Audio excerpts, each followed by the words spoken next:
안녕하세요. 저는 30대 중후반 남자입니다. 저는 지금이야 사고 싶은 거 다 살 수 있는 재력과 괜찮은 외모를 가지고 있습니다만, 실은 몇 년 전까지만 해도 저는 정말 볼 것 없는 사람이었습니다. 저는 한 여자를 만나고 헤어지면서 그 사이에 제 인생은 180도 달라지게 되었어요.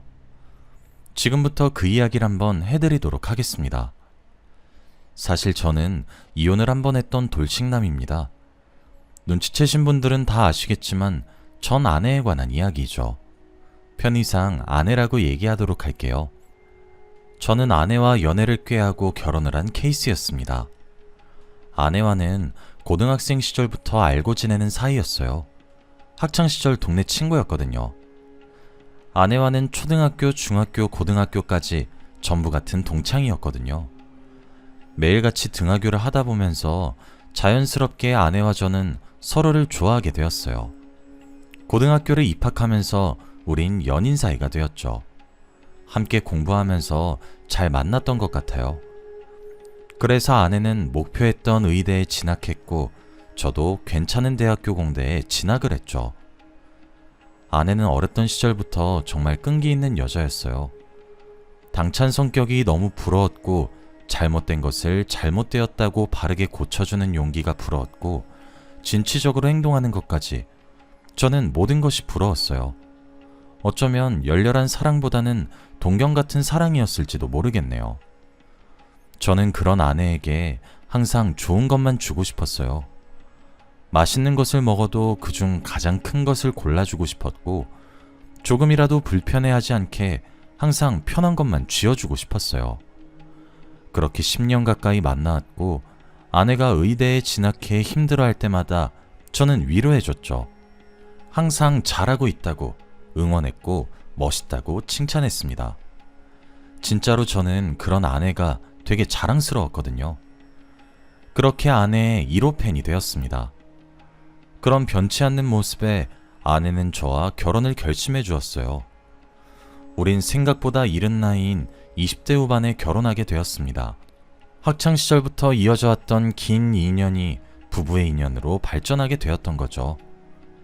저는 결혼하고 나서도 아내가 집에서만이라도 마음을 편히 가질 수 있게 도와주었어요. 제가 그렇게 세심하게 챙기는 것을 어렸던 시절부터 잘 알았던 아내는 제게 제안을 하나 했죠. 본인이 돈을 벌 테니 제게 전업주부의 일을 하는 것이 어떻겠냐고 말이에요. 남녀의 역할이 바뀐 것 같았지만 전 그런 아내의 제안이 반가웠습니다. 사실 저는 남들처럼 밖에서 일을 해서 돈을 벌어오는 것도 좋았지만 보람찬 것을 고르라고 하면 집안일이었거든요. 게다가 아내는 의사 면허를 취득한 이후 돈도 정말 잘 버는 의사가 되었기 때문에 제가 가정주부로 전향을 해도 경제적 타격도 없었거든요. 저랑 적성이 딱 맞기도 했고요. 그래서 저는 남자지만 가정주부가 되기로 했습니다. 저희 가정은 조금 독특하게 제가 내조를 했고, 제 아내가 외조를 하는 구조였죠. 아내와 결혼하고 얼마 지나지 않아 정말 어떤 보물보다 귀한 제 딸아이를 얻게 되었고, 딸아이 입에 들어가는 모든 것들은 죄다 제 손을 거쳐야 직성이 풀렸어요. 저와 아내는 아이가 태어나기 전까지만 해도 알콩달콩 원만하게 잘 지냈던 것 같아요. 저는 힘들게 일한 아내를 위해 저녁을 차렸고 집을 깨끗하게 치웠으며, 아내는 그런 저를 칭찬했고 맛있다고 이야기해 주었거든요. 그런데 아내는 딸아이를 임신했을 때부터 예민해지기 시작했습니다. 저는 처음에 임신 때문에 이렇게 했지 하며 뭐든 다 맞췄어요. 하지만 아내는 출산 이후에도 예전처럼 돌아오지 않았어요. 아니, 오히려 아내는 점차 변하기 시작했죠. 딸아이가 갓난아기였을 때부터 아내는 신생아인 딸아이에게 손 한 번 댄 적이 없어요. 울어서 달래는 것도 제 몫이었고, 밤잠을 설치는 것도 제 몫이었죠. 신생아는 2시간마다 깨고 저도 깨어야 했어요. 그렇지 않으면 아내 출근에 지장이 생기니까요. 저는 아내가 일을 하는 사람이니까 그 시절엔 그게 당연하다고 생각했었어요. 그런데 지금 생각해보면 아내가 출산을 통해서 가정에 대한 애착이 떨어진 것 같기도 하네요. 어쨌든 신생아를 돌보면서 저는 밤낮이 바뀔 수밖에 없었고 음식도 자주 시켜 먹었어요. 시켜 먹는 배달 음식이 건강할 리가 없었죠. 저는 딸아이의 이유식을 만드는 것도 벅찼거든요. 아이를 저도 처음 기르다 보니까 살림을 잘 살고 못 살고를 떠나서 전부 제게 익숙하지 않아 서투른 거죠. 가뜩이나 피곤해 죽겠는데 아내는 제 외모를 지적하기 시작했습니다. 키를 빼면 볼만한 것이 없다. 못생긴 사람이라 너무 후회스럽다. 결혼한 것이 후회된다. 집에서 하는 게 뭐가 있냐. 이 결혼은 내가 손해보는 결혼이었다. 등등 제 가슴에 비수를 꽂는 듯한 말들이 대부분이었습니다. 상처를 받지 않았다면 거짓말이었죠. 하지만 아무리 좋게 대답을 해도 아내의 외모 지적은 끝나지 않았어요. 솔직히 신생아를 저 혼자 도맡아서 길렀다고 봐도 무방해요. 전 제 아이를 남의 손에 키우고 싶지 않았거든요. 그래서 그런지 잠도 제대로 못 자고 피곤한 상태가 지속되니까 저도 예민해지더라고요. 24시간 신생아한테 얽매여 있으니 밥을 먹을 수 있을 때 와구와구 먹고 잘 수 있을 때 바로 엎어져 자야 했죠. 폭식을 할 수밖에 없었고 가만히 내버려둬도 피곤하고 지쳤어요. 그래서 그런지 아이를 키우면서 하루 종일 아이 곁에 머물면서 살이 많이 찌더라고요. 저는 원래도 키가 185cm가 넘을 정도로 큰 편이라 덩치가 큰 편인데 거기서 살이 붙으니까 진짜 돼지 같긴 했죠. 그래도 그 모습을 돼지라고 비난하는 것이 정당화되진 않는다고 생각합니다. 저를 정말 사랑했다면 아내는 제가 조금 편해지길 바라면서 도와줬을 거고 그걸 하지 못하겠다면 기다려줬을 테니까요. 아내는 외모 지적을 하며 제게 나쁜 말을 하는 것에 그치지 않고 제게 주는 생활비도 점차 줄이기 시작했습니다. 일단 저와 아내의 의식주를 제하고 기본적으로 딸아이 밑으로 들어가는 고정 지출마저도 줄이기 시작했죠. 제가 헤프게 돈을 쓴다고 돈을 벌 줄을 모르니까 그렇게 막 쓰는 거라고 비난도 했죠. 아내는 원래도 조금 예민한 사람이긴 했는데 어느 순간부터는 저와 눈만 마주쳐도 폭언을 쏟아냈어요. 참는 것도 한계가 있잖아요. 제가 집에서 가만히 놀고만 있는 것도 아닌데. 같이 언성을 높여 싸우다가도 딸아이가 울음을 터뜨리니까 제가 먼저 입을 닫게 되고 아내만 마주치면 저만 상처를 입으니까 딸아이를 안고 다른 방으로 피하기 시작하고 어쩌다 저희 관계가 이렇게 된 건지 모르겠더라고요. 처음에는 요즘 일이 많이 바빠서 저렇게 예민한 건가, 일하면서 무슨 일이 생긴 건가 했었는데 순간적으로 설마 바람이 난 건 아닐까 싶더라고요. 아무리 우리가 지금 지지고 볶고 자주 다투지만 그래도 우리가 함께한 시간이 있는데 설마 그랬겠나 싶었습니다. 그런데 하늘도 무심하시지 이런 불길한 제 예상은 빗나가지 않았더군요. 어느 날 아내가 새벽 3시에 집에 들어온 적이 있었어요. 심지어 술에 취해 정신도 못 차리고 몸도 제대로 가누지 못한 채 집에 들어왔어요. 진짜 이 상태로 어떻게 집을 찾아왔나 싶을 정도로 말이에요. 원래 결혼하고 난 이후 그렇게 인사불성이 돼서 술을 마신 적도 없고 새벽 늦게 온 적도 없었거든요.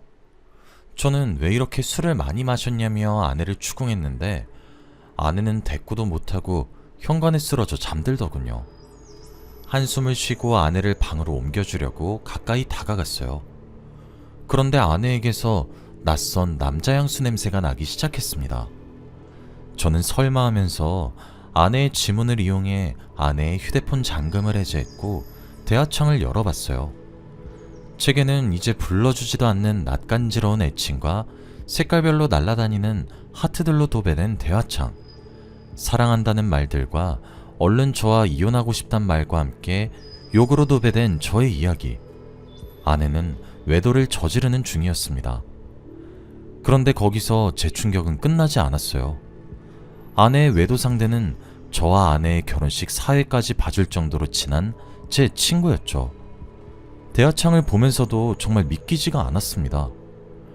뜬 눈으로 밤을 지새웠고 아내가 일어날 때까지 기다렸습니다. 저는 아내에게 요즘 남자가 생겼냐고 대놓고 물어봤어요. 그런데 아내는 오히려 제게 정말 당당하게 소리를 빽 지르면서 가뜩이나 사회생활한다고 힘들어 죽겠는데 집에서까지 날 못 잡아먹어서 안달이야. 아, 지긋지긋해. 하며 다시 집 밖으로 나갔어요. 저는 집에 혼자 남겨진 듯한 기분이 들기 시작했죠. 그날 이후 제가 어느 정도 눈치를 챘단 사실은 인지했을 텐데도 아내의 행동은 점점 더 심해지기 시작했어요. 아예 집도 들어오지 않기 시작하더라고요. 제가 전화를 해도 받기는커녕 전화를 꺼버리기 일쑤였고 어쩌다 들어오는 것도 갈아입을 옷만 챙겨나가는 수준이었죠. 전 그래도 가정을 지키고 있었습니다. 저도 지긋지긋한 집구석 나가버리고 싶었는데 제겐 아직 어린 딸이 있었어요. 방긋 웃는 얼굴을 보고 있으니 저마저 집을 버릴 순 없겠더군요. 다시 돌아오겠지 하면서 아내를 기다렸어요. 하지만 아내는 어느 순간 제게 줄여서 주던 생활비조차 다 끊어버렸어요. 제가 경제적 활동이 없어 경제권이 없다 보니 아내가 생활비를 주지 않으니까 정말 곤란해지더군요. 적금을 하나 깨서 그걸로 아끼면서 지내고 있었어요. 아내가 돌아온다는 보장도 없고 기약 없이 기다리고만 있을 수 없다는 생각에 일을 해야 되겠다고 생각했죠. 집에서 부업으로 할 만한 일을 알아본다고 아내의 노트북을 열었어요.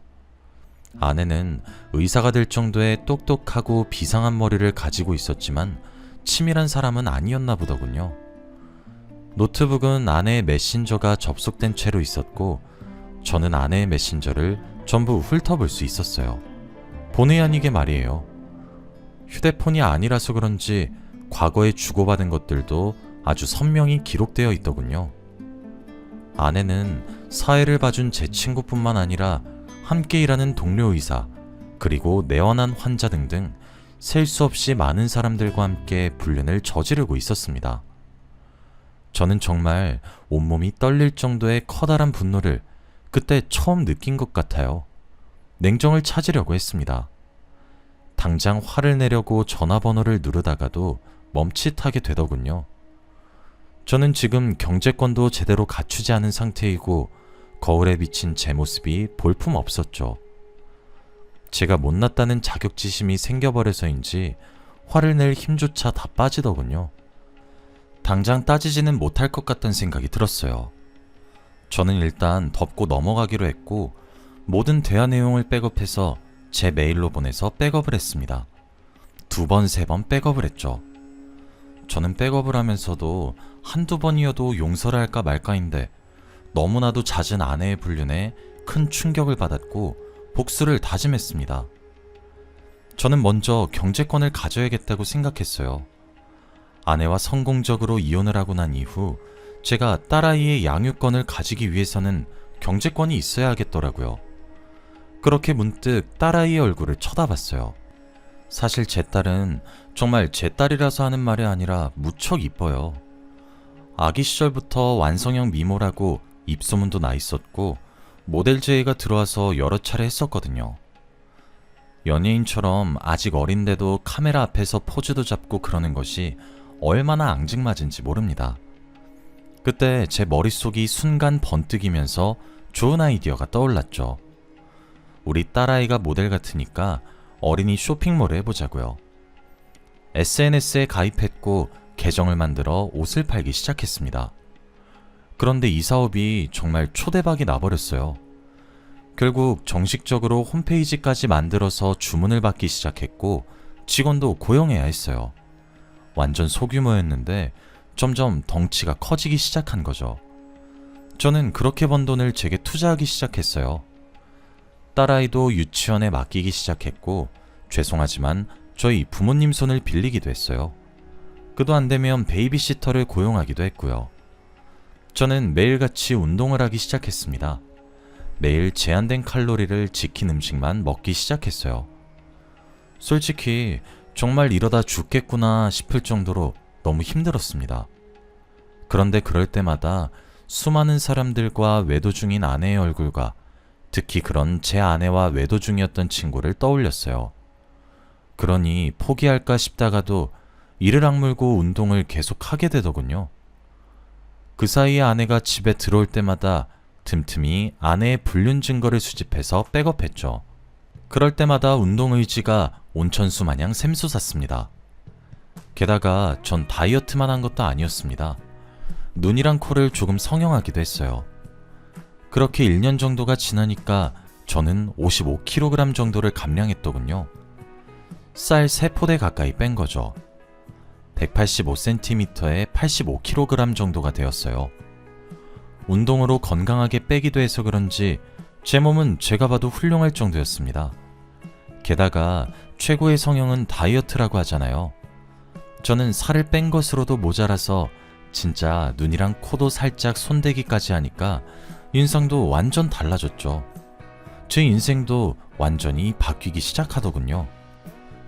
잘생겨지기도 하니까 어딜 가나 호의를 받기 시작했고 저를 쳐다보는 눈빛도 달라지더군요. 최고의 변화는 뭐였는지 아시나요? 처음에는 돼지 같다고 냄새난다고 저를 비난했던 제 아내가 갑자기 가정에 충실해지기 시작했단 거였어요. 매일같이 외박을 밥 먹듯이 하던 아내는 집으로 와서 잠을 자기 시작했고 저와 오붓한 시간을 가지려고 노력했죠. 갑자기 저희 딸아이와 놀기 시작한다던가 그러면서요. 노력하려고 변화된 아내의 모습에 마음이 풀릴 것 같기도 했어요. 어쨌든 표면적으로 다시 돌아온 아내로 인해 제 가정은 화목해졌으니까요. 하지만 제가 받았던 상처가 정말 컸던 탓인지 저의 변화된 외적인 부분 때문에 옛날처럼 변한 아내의 모습이 외도를 저지른 아내의 모습과 겹쳐지면서 이전처럼 아내를 사랑하게 되진 않더라고요. 오히려 아내가 다가오면 다가올수록 저는 피하기 시작했어요. 그러다가도 저 하나만 참으면 우리 가족은 문제가 없으니까 참고 살까 싶었습니다. 그렇게 마음을 굳혀가던 어느 날이었어요. 늦은 새벽에 저와 함께 잠들었던 아내가 슬며시 일어나 화장실로 가더니 누군가와 몰래 통화를 하더군요. 아내는 가정에 충실하겠다고 제게 이야기했고 노력하겠다고 약속했으면서도 남자 관계를 정리하지 않았더군요. 저는 아내를 몰래 따라가 통화를 엿들고 있었어요. 자기야, 나도 자기 얼마나 보고 싶은지 몰라. 달콤한 애칭으로 사랑스럽게 말을 하는 아내의 모습에 어이가 없었던 저는 문을 벌컥 열었어요. 그리고 아내의 휴대폰을 빼앗아 화면을 확인했죠. 전화번호가 익숙하더군요. 아내는 제 결혼식 사회를 봐줄 만큼 친한 친구와 외도를 저지른 것도 모자라 이번에는 제 여동생의 남편, 즉 제 처남과 외도를 저지르고 있더군요. 친구로도 모자라 제 여동생까지 건드리는 아내의 모습에 일말의 기대도 저버리게 되었고 저도 그제서야 아무런 미련 없이 이혼을 결심했습니다. 저는 그동안 아내가 스스로 변할 수 있는 기회를 많이 주었다고 생각했죠. 저는 이혼하자는 말을 하고 딸아이를 데리고 그 집을 나왔습니다. 제가 이제까지 아내와 헤어지고 싶었던 순간이 정말 없었던 건 아니었어요. 어떻게 없었겠습니까? 제 믿음을 저버리는 그런 여자에게 복수하고 싶었고 헤어지고 싶었어요. 아예 맞바람을 피워서 제가 겪었던 것들을 그대로 겪게 할까 싶기도 했고요. 그런데 제겐 딸이 있잖아요. 남편이기 이전에 아빠였죠. 그래서 적어도 딸아이에게는 떳떳한 아빠가 되고 싶어서 참았던 거였어요. 저는 아내에게 이혼을 선언했습니다. 아내는 제 말에 처음엔 코웃음을 치더군요. 제가 옛날처럼 아내의 말 한마디에 빌빌기던 놈처럼 보였었나 보더라고요.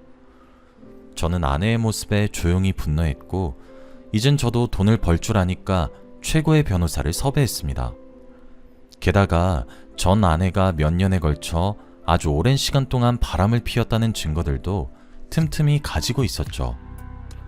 아내는 제게 생활비를 지급하지 않고 제게 수차례 폭언을 일삼으며 가장의 역할에 충실하지 않았다는 점과 외도를 일삼으며 저희 가정에 충실하게 임하지 않았다는 점을 근거로 하여 제가 승소하게 되었고 아이의 양육권 또한 제가 가지게 되었습니다. 아쉽게 친권은 제가 박탈하지 못하게 되어 있어서 한 달에 한 번 만날 수 있게 면접 교섭권까지는 못 빼앗았어요. 아내가 이제껏 만난 모든 사람들에게 상간자 소송을 실시했어요. 꽤 시간이 흘렀지만 그렇다고 해서 불륜을 저질렀다는 사실이 사라지는 것은 아니었기 때문에 모든 상간자 소송 또한 제가 승소할 수 있게 되었습니다. 그도 그럴 것이 제가 대화 자료를 틈틈이 아내 몰래 백업해서 모아놨더니 그 자료들이 워낙 많고 방대해서 그들이 불륜이란 사실을 부정할 수 없게 되었더라고요. 아내는 제게 재산 분할을 40%가량 주게 되었고 위자료도 지급하게 되었으며 양육권 또한 빼앗겼어요. 명명백백하게 유책 배우자라 항소의 틈도 없었죠. 아내는 이를 으드득 갈면서 저를 저주하더라고요.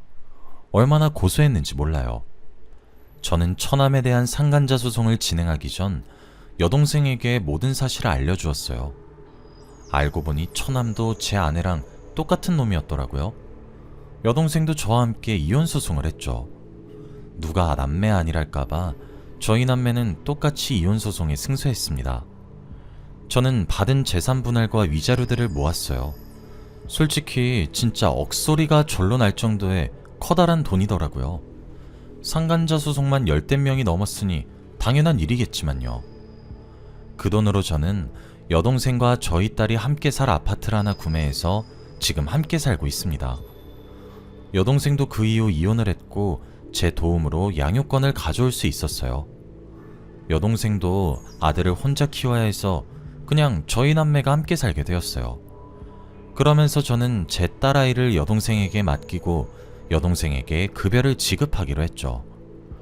또 제가 옷 샘플들을 가져오면 제 딸아이와 조카에게 입힌 것을 여동생이 사진을 찍어 주었어요. 여동생이 사진학과를 졸업해서 꽤나 전문적이었거든요. 그걸로도 제가 급여를 꽤 많이 지급하고 있습니다. 원래 제 쇼핑몰 사업도 딸아이가 여자아이라서 여자아이 옷만 취급하다가 조카로 인해 남자아이 옷도 함께 팔기 시작하니까 매출이 한 단계 또 껑충 뛰어서 저희 무척이나 잘 먹고 잘 살고 있습니다. 제가 이혼당한 아내가 딸과 얼마나 시간을 보내지 않았던 것인지 이혼을 하고 난 뒤에도 딸이 엄마를 찾은 적이 단언컨대 정말로 단 한 번도 없습니다. 면접 교섭권으로 인해 한 달에 한 번은 꾸준히 보긴 하던데 딸아이는 그 시간을 싫어할 정도죠. 그런데 이번에 딸과 이혼한 아내의 만남이 끝나고 난 이후 제게 연락이 왔더라고요.